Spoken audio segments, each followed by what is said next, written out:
Hi guys, is it actually possible to lose your mind when you've already lost it? What am I talking about?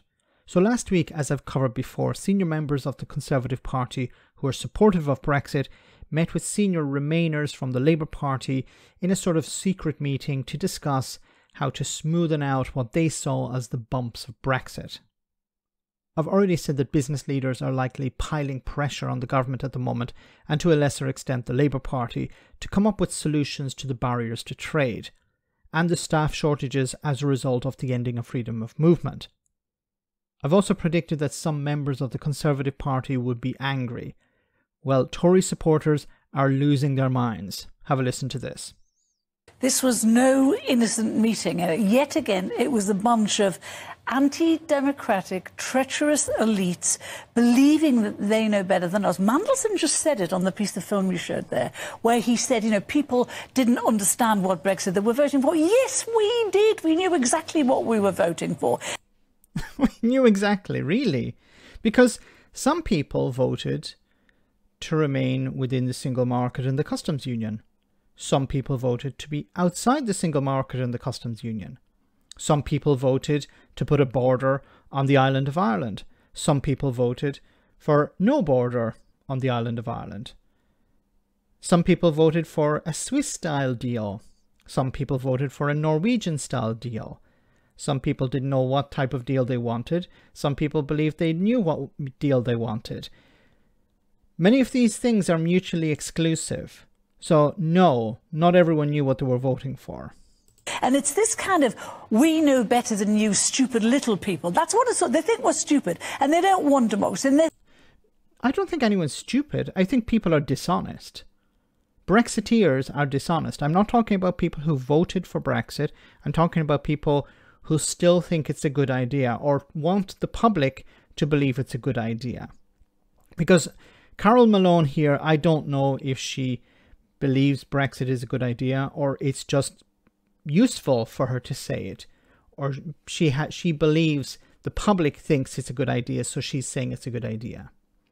Because if you truly believed Brexit was a success, you'd point to some successes.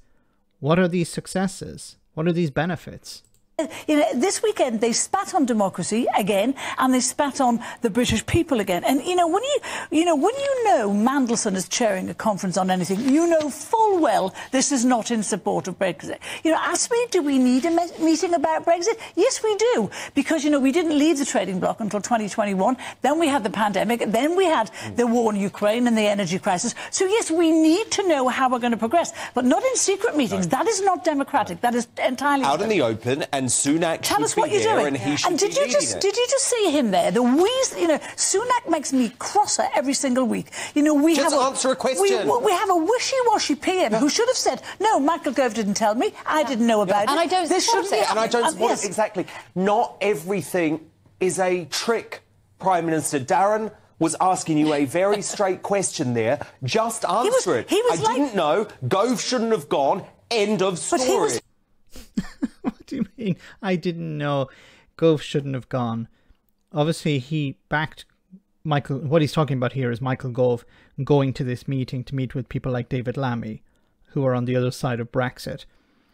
But this is about damage control. The Tories understand that Brexit is a disaster. Some of them actually do. Rishi Sunak surely understands this.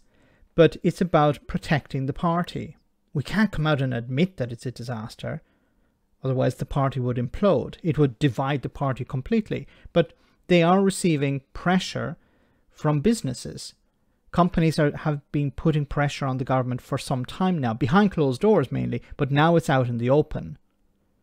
And I think what happened with AstraZeneca this week, where they decided not to invest £320 million in the UK, but in Ireland, means that the UK is closed to investment. Now you can argue whether that's a consequence of Brexit or not, but the fact that the UK is not attracting the investment that it used to is extremely damning. And once again, if you want to say that's nothing to do with Brexit, then why are businesses deciding to set up in the European Union? Why are UK businesses moving operations to the European Union?